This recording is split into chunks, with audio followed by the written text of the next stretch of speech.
Hurmatli tomoshabinlar, bugun men juda muhim va ko'plab insonlar, ayniqsa keksa avlod vakillari uchun dolzarb bo'lgan mavzuni muhokama qilamiz. Hozirda ko'plab pensionerlar orasida jiddiy xavotir uyg'otayotgan bir masala bor. Pensiya oluvchilarga 10 kun muhlat berildi. Muammolarga duch kelmaslik uchun nimalar haqida xabar berish kerak? Bu shunchaki ogohlantirish emas, balki har bir pensionerning moliyaviy barqarorligiga bevosita ta'sir qiluvchi qoida. Agar siz bu ma'lumotni e'tiborsiz qoldirsangiz, nafaqat pensiyangizni yo'qotishingiz, balki ortiqcha to'langan mablag'larni qaytarish talabi bilan jiddiy muammolarga duch kelishingiz ham mumkin. Shuning uchun iltimos, diqqat bilan tinglang, chunki bu ma'lumot sizning shaxsiy manfaatlaringizga daxldor. Va albatta kanalimizga obuna bo'lishni va ushbu videoga like bosishni unutmang. Bu bizga bunday muhim ma'lumotlarni ko'proq odamlarga yetkazishga yordam beradi. Core of the problem: how it was before and what has changed now. Keling, avval vaziyat qanday bo'lganini va hozir nima o'zgarganini tushunib olaylik. Ilgari ham pensionerlarning o'z hayotidagi ayrim o'zgarishlar haqida pensiya jamg'armasiga xabar berish majburiyati mavjud edi.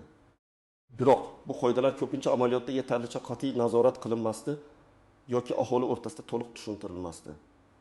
Ko'pchilik pensionerlar afsuski qanday ma'lumotlarni qachon va kimga taqdim etish kerakligini aniq bilmas edi. Natijada pensiya jamg'armasi ushbu o'zgarishlar haqida faqatgina ma'lum vaqt o'tgach yoki yillik tekshiruvlar jarayonida xabar topardi. Bu esa ko'pincha ortiqcha to'langan pensiya summalari yuzaga kelishiga olib kelardi. Masalan, pensioner ishga joylashsa, lekin bu haqda xabar bermasa, unga pensiya va ish haqi bir vaqtda to'lanardi. Keyinchalik pensiya jamg'armasi bu holatni aniqlaganida pensionerga ortiqcha to'langan mablag'larni qaytarish haqida talabnoma yuborilar edi. Bu esa ko'plab qariyalar uchun katta moliyaviy va ruhiy bosimni keltirib chiqarar edi. Kimdir bu pullarni bir yo'la qaytarishga qiynalsa, boshqalar o'z xatosini tushunmay adolatsizlikka uchraganini hisoblardi. Pensiya jamg'armasi va pensionerlar o'rtasida vujudga kelgan bu kabi tushunmovchiliklar tizimda ma'lum darajada qiyinchiliklar tug'dirar edi. Ba'zan pensionerlar o'z xabardorligini oshirmaganligi sababli bir necha yillik ortiqcha to'lovlar jamlanib, nihoyatda katta summalarga aylanib ketishi ham mumkin edi. Bu esa pensionerlarning qarzlarni qaytarishda jiddiy muammolarga duch kelishiga sabab bo'lardi. Hozirgi kunda esa bu qoidalar yanada qat'iylashgan. Davlatimiz pensiya tizimida shaffoflik va adolatni ta'minlash maqsadida yangi mexanizmlar joriy etildi. Aynan shu sababli ham pensionerlarning hayotidagi ayrim muhim o'zgarishlar haqida pensiya jamg'armasini 10 kun ichida xabardor qilish majburiyati qat'iy belgilab qo'yildi. Bu muddat shunchaki shartli raqam emas, balki pensiya jamg'armasining o'z hisob-kitoblarini tezkorlik bilan yangilashi va pensiya to'lovlarini to'g'rilashi uchun muhim muddat hisoblanadi. Davlat organlari o'rtasida, xususan pensiya jamg'armasi, soliq qo'mitasi, bandlik va mehnat munosabatlari vazirligi va boshqa idoralar o'rtasida ma'lumot almashish tizimi takomillashtirilganligi sababli pensionerlarning hayotidagi o'zgarishlar tezroq aniqlanmoqda. Bu esa har qanday o'zgarishni darhol qayd etishni taqozo etadi. Aslida bu qoida faqat pensiya tizimining barqarorligini ta'minlashga emas, balki har bir pensionerning kelajakda kutilmagan muammolarga duch kelishini oldini olishga qaratilgan. Agar siz belgilangan muddatda tegishli ma'lumotni taqdim etmasangiz, bu nafaqat pensiya to'lovlaringizning to'xtatilishiga, balki pensiya jamg'armasi tomonidan ortiqcha to'langan mablag'larni sud orqali undirishga ham olib kelishi mumkin. Bu esa qo'shimcha xarajatlar, sud jarayonlari va eng asosiysi, sizning tinchligingiz va osoyishtaligingizni buzish bilan yakunlanishi mumkin. Shuning uchun bu 10 kunlik muddatga jiddiy e'tibor qaratishimiz shart. Main part 1: detailed breakdown, what you need to know, who should worry and who shouldn't. Keling, endi pensiya oluvchilar aynan qanday o'zgarishlar haqida pensiya jamg'armasiga xabar berishlari kerakligini, kimlar bu haqda xavotir olish kerakligini va kimlar xavotirlanmasa ham bo'lishini batafsil ko'rib chiqamiz. Birinchi va eng muhimi, bu shubhasiz ishga joylashish yoki ishdan bo'shash. Agarda siz pensiya oluvchi bo'lsangiz va ishga joylashsangiz, ish boshlaganingizdan keyin 10 kun ichida pensiya jamg'armasiga bu haqda xabar berishingiz shart. Buning sababi shundaki, ayrim turdagi pensiya to'lovlari, masalan, ishlovchi pensionerlarga nisbatan boshqacha tartibda hisoblanishi yoki umuman to'lanmasligi mumkin. Odatda ishlovchi pensionerlar uchun pensiya miqdori qayta ko'rib chiqiladi yoki to'lovlar ayrim chegara miqdoridan oshmasligi kerak. Agar siz bu haqda xabar bermasangiz, pensiya jamg'armasi sizga pensiya to'lovlarini avvalgi tartibda davom ettiraveradi. Tasavvur qiling, 35 yoshli Bobo Ahmad pensiya olib yashaydi. Uning pensiyasi oyiga 1.500 ming so'm. U biror sabab bilan, masalan, Navro'z uchun qo'shimcha pul topish maqsadida xususiy korxonaga ishga kiradi va oylik 2 ming so'm maosh oladi. U ishga kirganligi haqida pensiya jamg'armasiga xabar bermaydi. Bir yil davomida u ham pensiya, ham maosh oladi. 12 oy o'tgach, pensiya jamg'armasi ma'lumotlar bazasini tekshirganda yoki soliq organlaridan ma'lumot olganda Ahmad Boboning ishlashini aniqlaydi. Natijada unga bir yil davomida ortiqcha to'langan pensiya summasini, masalan, 1.500 ming so'm, endiki oy 10 ming so'm qaytarish talabnomasi yuboriladi. Ahmad Bobo bu pullarni birdaniga to'lashga majbur bo'ladi. Aks holda pensiya jamg'armasi sudga murojaat qiladi. Sud qarori bilan bu mablag'lar uning bank kartasidan majburiy tartibda ushlab qolinishi yoki mol-mulkiga qaratilishi mumkin. Bu esa Ahmad Bobo uchun katta moliyaviy va ruhiy muammo. Agar u ishga kirganda 10 kun ichida pensiya jamg'armasiga xabar berganda, uning pensiya to'lovlari o'z vaqtida qayta hisoblanar va bunday katta qarz yuzaga kelmas edi. Xuddi shunday, agar siz ishdan bo'shasangiz ham bu haqda xabar berish muhim. Chunki ba'zi turdagi pensiya to'lovlari ishsiz pensionerlar uchun ko'proq bo'lishi mumkin yoki pensiya miqdori qayta ko'rib chiqilib oshirilishi mumkin. Ikkinchi muhim jihat bu yashash joyining o'zgarishi. Agar siz doimiy yashash joyingizni o'zgartirsangiz, masalan, bir viloyatdan boshqasi ko'chib o'tsangiz, bu haqda 10 kun ichida pensiya jamg'armasiga ma'lum qilishingiz lozim. Ba'zi hududlarda pensiya miqdori hududiy koeffitsiyentlar yoki boshqa mahalliy imtiyozlar sababli farq qilishi mumkin. Shuningdek, sizning pensiya faylingiz va to'lov hujjatlaringiz yangi yashash joyingizdagi pensiya jamg'armasi bo'limiga o'tkazilishi kerak. Bu hujjatlarni o'z vaqtida yangi bo'limga o'tkazish pensiya to'lovlarining uzluksizligini ta'minlaydi. Farida xola Toshkent shahrida yashardi va pensiya olardi. Uning pensiyasi oyiga 1.3 ming so'm edi. Keyin u Samarqand viloyatidagi qizining yoniga doimiy yashash uchun ko'chib o'tdi. U bu haqda hech kimga xabar bermadi. Chunki pensiya kartasiga tushardi deb o'yladi. Toshkentdagi pensiya jamg'armasi Farida xolaga pensiyani to'lashda davom etdi. Bir necha oydan so'ng uning ro'yxatdan o'tgan joyi o'zgargani ichki tizimlar orqali aniqlandi. Pensiya jamg'armasi uning yangi manzildagi pensiya jamg'armasiga murojaat qilishini talab qildi. Bu jarayon kechikishi natijasida Farida xola bir necha oy davomida pensiyasini ololmay, jiddiy moliyaviy qiyinchiliklarga duch keldi. Uning pensiya to'lovlari vaqtincha to'xtatilib, hujjatlar ko'chirilgunicha unga katta noqulayliklar tug'dirdi. Agar u ko'chib o'tgandan keyin 10 kun ichida xabar berganda, barcha hujjatlar o'z vaqtida rasmiylashtirilib, pensiya uzluksiz to'lab borilardi. Uchinchi holat esa oilaviy ahvoldagi o'zgarishlar.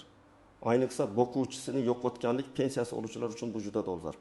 Agar siz boquvchisini yo'qotganlik pensiyasi oluvchi bo'lsangiz va o'zingizni boqayotgan farzandingiz yoki boshqa qaramog'ingizdagi shaxs balog'at yoshiga yetsa, o'qishni tugatsa, ishga joylashsa, turmush qursa yoki uchun boqimandalik holati tugasa, bu haqda pensiya jamg'armasiga xabar berishingiz kerak. Chunki pensiya miqdori ushbu qaramog'ingizdagi shaxslar soniga qarab hisoblanadi. Misol uchun, Maqsud aka marhum akasining 17 yoshli o'g'li uchun boquvchisini yo'qotganlik pensiyasi olardi. Bu bolaning o'qishi davomida to'lanadigan pensiya edi. O'g'il kollejni tugatib ishga joylashdi. Maqsud aka bu haqda pensiya jamg'armasiga xabar bermadi, chunki bola hali 15 yoshga to'lmagan edi deb o'yladi. Pensiya jamg'armasi bola voyaga yetganini va uning ishlashini bilgandan keyin unga pensiya miqdorini kamaytirish yoki to'xtatish haqida xabar berdi va ortiqcha to'langan summani qaytarishni talab qildi. Maqsud aka uchun bu kutilmagan zarba bo'ldi. Agar u o'g'li ishga joylashganidan keyin 10 kun ichida xabar berganda, pensiya o'z vaqtida qayta hisoblanardi va hech qanday muammo yuzaga kelmasdi. Xuddi shunday, nogironlik pensiyasi oluvchilar uchun ham agar ularning nogironlik guruhi o'zgarsa, masalan, ikkinchi guruhdan uchinchi guruhga o'tsa yoki nogironlik holati bekor qilinsa, bu haqda darhol pensiya jamg'armasiga ma'lum qilish shart. Chunki nogironlik guruhi o'zgarishi pensiya miqdoriga bevosita ta'sir qiladi. Kim xavotirlanishi kerak? Asosan, yuqorida sanab o'tilgan holatlardan biriga duch kelgan har bir pensioner, ya'ni ishga kirgan yoki ishdan bo'shagan, yashash joyini o'zgartirgan, oilaviy ahvolida, qaramog'idagi shaxslar sonida o'zgarish bo'lgan yoki nogironlik statusi o'zgargan har bir shaxs. Shuningdek, boshqa turdagi ijtimoiy to'lovlarni ola boshlaganlar yoki olib bo'lganlar ham xavotirlanishi lozim. Kim xavotirlanmasa ham bo'ladi? Agar sizning pensiya to'lovlaringizga ta'sir qiluvchi yuqoridagi kabi hech qanday o'zgarish bo'lmagan bo'lsa, siz xavotirlanmasangiz ham bo'ladi. Masalan, siz nafaqada bo'lib ishlamasangiz, yashash joyingizni o'zgartirmagan bo'lsangiz, qaramog'ingizdagi shaxslar soni o'zgarmagan bo'lsa va sog'lig'ingizdagi nogironlik holati o'zgarishsiz qolsa, sizga qo'shimcha hech qanday harakat talab etilmaydi. Shunchaki pensiyangizni o'z vaqtida olishda davom etaverasiz. Aslida bu qoida faqatgina shaffoflikni oshirish va pensiya tizimida adolatni ta'minlashga qaratilgan bo'lib, uning maqsadi pensionerlarga muammo tug'dirish emas, balki ularni kelajakdagi muammolardan himoya qilishdir. Main part 2. Exceptions to the rules, pitfalls and unobvious nuance. Endi esa ushbu qoidalarning ba'zi bir istisnolari, e'tibor berish lozim bo'lgan qaltis joylari va unchalik aniq bo'lmagan nozik jihatlari haqida gaplashamiz. Bu sizni kutilmagan holatlardan saqlab qolishi mumkin. Birinchi istisno va nozik nuqta bu norasmiy ish. Ko'plab pensionerlar rasmiy ro'yxatdan o'tmasdan norasmiy ravishda qo'shimcha daromad topishga harakat qilishadi. Masalan, bozorlarda savdo qilish, taksichilik qilish, uyda qandaydir hunar bilan shug'ullanib, mahsulot sotish va hokazo. Rasmiy jihatdan bunday daromadlar pensiya jamg'armasiga ma'lum emas va ular sizning pensiya to'lovlaringizga ta'sir qilmasligi kerak deb tuyuladi. Biroq bu xato fikr. Hozirgi raqamli asrda pensiya jamg'armasi va soliq idoralari o'rtasida ma'lumot almashinuvi juda faol. Masalan, sizning hisobingizga muntazam ravishda pul tushumlari kuzatilsa yoki sizning bank kartangiz orqali savdo operatsiyalari amalga oshirilsa, bu holat qonuniy organlar tomonidan nazoratga olinishi mumkin. Aytaylik, 7 yoshli Gulnora xola har kuni bozorga chiqib, o'z bog'ida yetishtirgan mevalarni sotadi va uning savdosidan har oyda taxminan 10 ming so'm daromad oladi. Bu daromadni bank kartasiga qabul qiladi. Oradan vaqt o'tib, pensiya jamg'armasi uning kartasiga muntazam tushumlar bo'lganini aniqladi va bu daromadlar rasmiy tusga ega deb topib, uning pensiyasini qayta ko'rib chiqish asos bo'ldi. Bu kabi holatlar rasman ishga joylashish bilan tenglashtirilmasa ham, baribir sizga qo'shimcha daromad manbai sifatida hisobga olinishi mumkin va pensiyangizga ta'sir ko'rsatishi mumkin. Shuning uchun hatto norasmiy daromadlar haqida ham pensiya jamg'armasi bilan maslahatlashish tavsiya etiladi. Ikkinchi qaltis joy bu chet elda yashash yoki vaqtinchalik uzoq muddatga chiqib ketish. Agar siz pensioner bo'lsangiz va doimiy yashash uchun boshqa davlatga ko'chib o'tsangiz yoki shunchaki uzoq muddatga, masalan, 6 oydan ko'proq muddatga chet elga davolanish yoki qarindoshlarni ziyorat qilish maqsadida chiqib ketsangiz, bu haqda pensiya jamg'armasiga xabar berishingiz shart. Ayrim hollarda chet elda yashash pensiya to'lovlarining to'xtatilishiga yoki to'lash tartibining o'zgarishiga sabab bo'lishi mumkin. Tasavvur qiling, aytgan 5 yoshli Murod aka 6 oyga Amerikadagi o'g'lini ziyorat qilish uchun ketdi. U pensiyasini bank kartasiga olardi va bu vaqtda pensiya jamg'armasiga xabar bermadi. Pensiya fondi ma'lumotlarni tekshirganda uning uzoq muddatga mamlakatdan tashqarida bo'lganligini aniqladi. Qonunchilikka ko'ra, chet elda doimiy yashovchi shaxslarga pensiya to'lovi o'ziga xos tartibda amalga oshiriladi yoki umuman to'xtatiladi.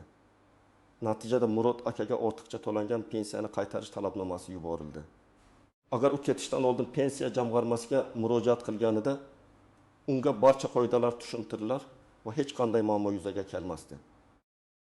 Pensiya to'lovlarining ushbu holatlardagi aniq tartibi har bir mamlakatning o'z qonunchiligiga va xalqaro shartnomalarga bog'liq bo'ladi.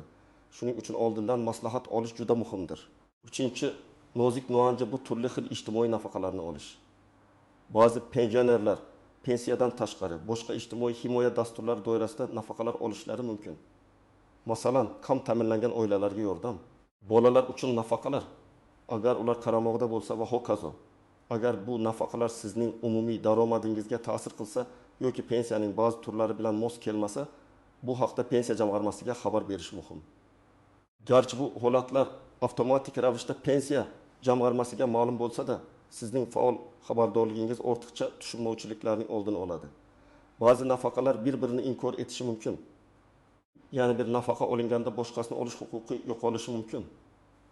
Shuningdek, vasiylik yoki homiylik masalasi ham e'tibordan chetda qolmasligi kerak.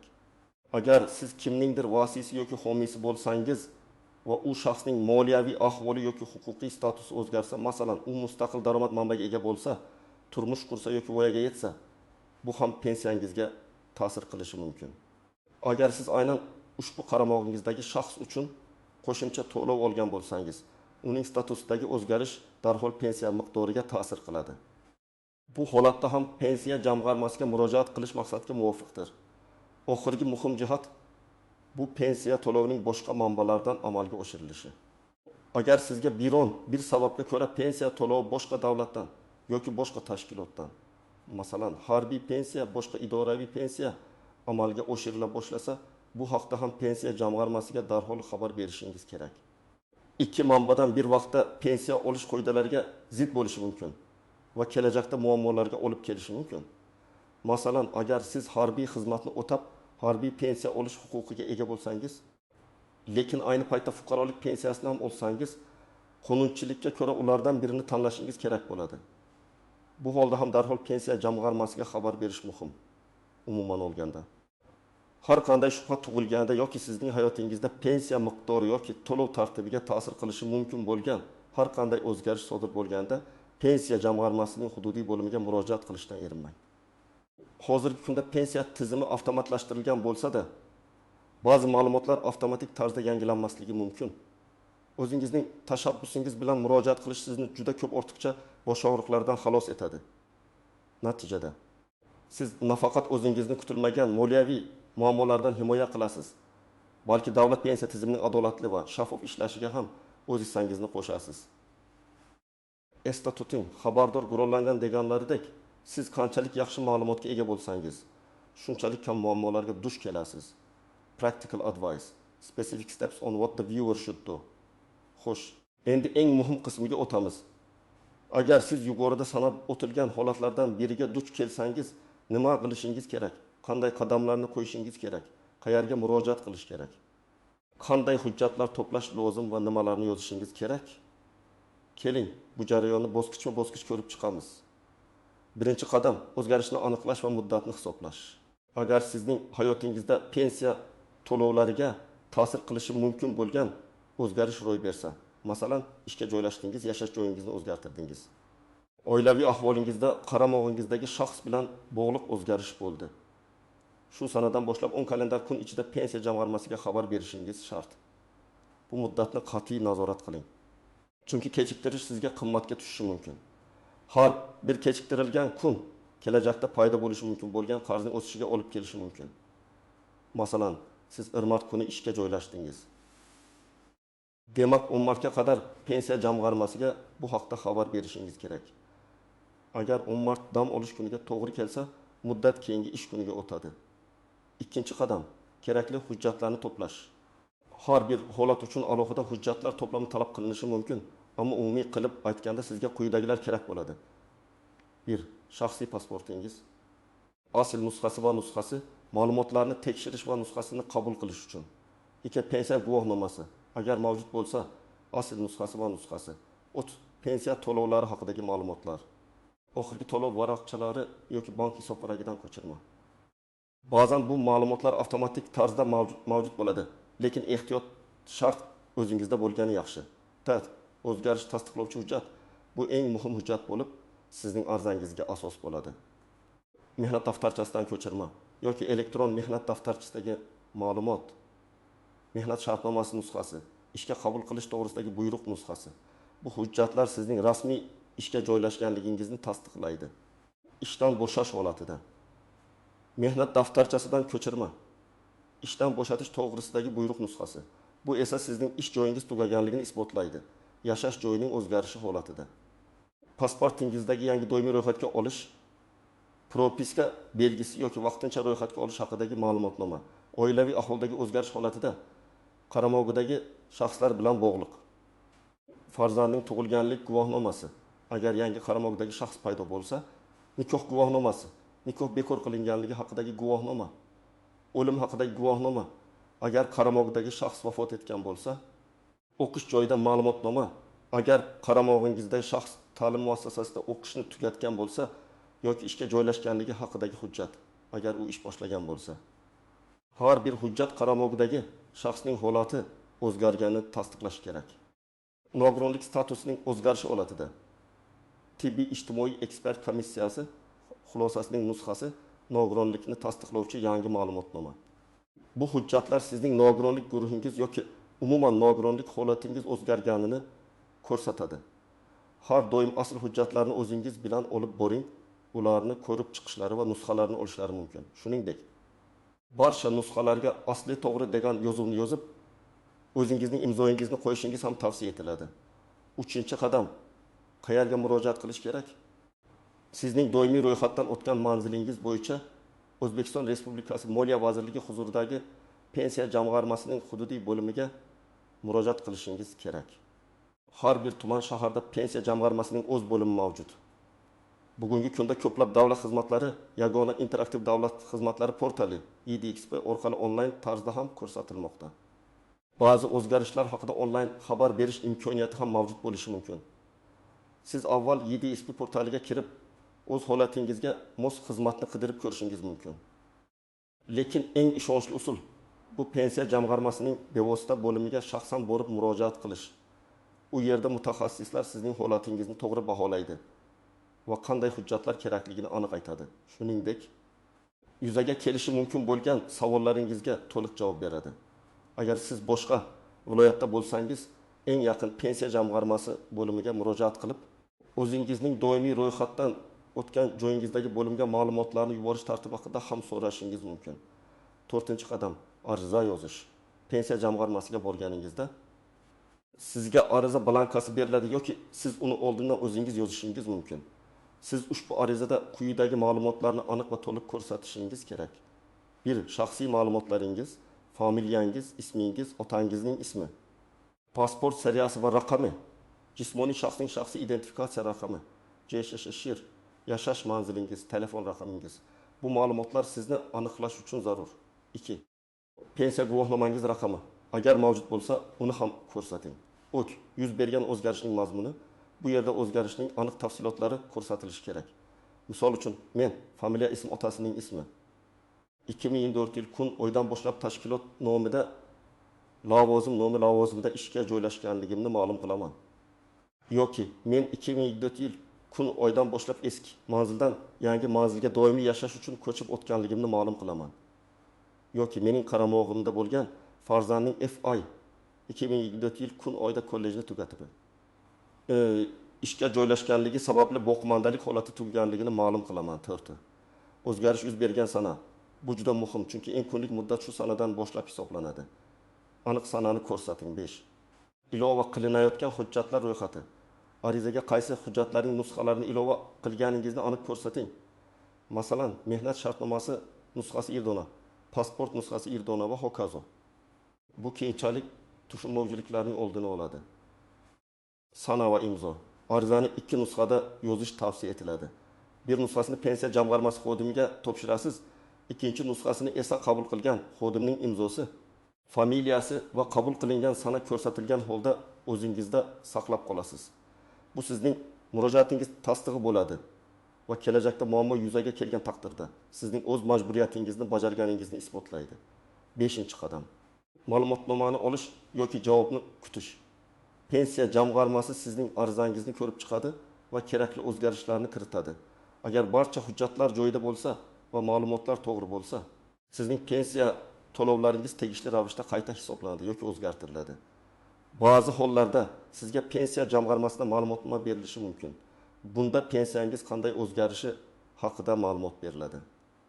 Agar biror muammo yuzaga kelsa, ular siz bilan bog'lanadi va qo'shimcha ma'lumotlar talab qilishi mumkin. Bu jarayonda faol bo'ling va pensiya jamg'armasi xodimlari bilan muloqotda bo'ling. Barcha savollaringizga aniqlik kiritishdan tortinmang.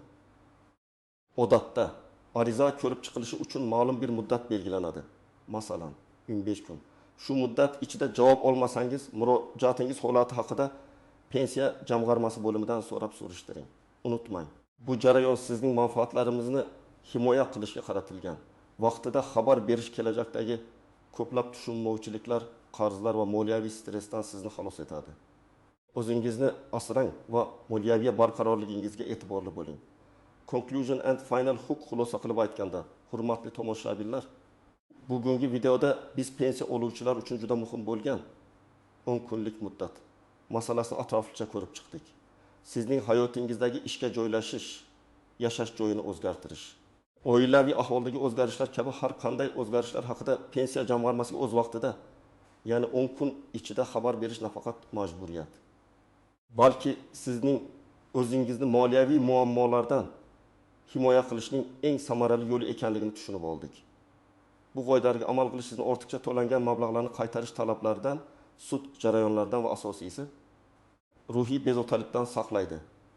Pensiya tizimining barqarorligi va shaffofligi har birimizning manfaatlarimizga xizmat qiladi. Umid qilamanki, bugungi ma'lumotlar siz uchun foydali bo'ldi va sizni kelajakdagi muammolardan ogohlantira oldim. Ushbu mavzu bo'yicha sizning fikrlaringiz va tajribangiz qanday? Siz ham shunga o'xshash holatlarga duch kelganmisiz? Izohlarda o'z fikrlaringizni yozib qoldiring. Biz albatta o'qiymiz va muloqotga kirishamiz. Videoga like bosishni va kanalimizga obuna bo'lishni unutmang. Chunki biz sizga doimo foydali va dolzarb ma'lumotlarni taqdim etishga harakat qilamiz. Sizning faolligingiz bizni yangi va muhim mavzularni yoritishga ilhomlantiradi. Keyingi videolarda ko'rishguncha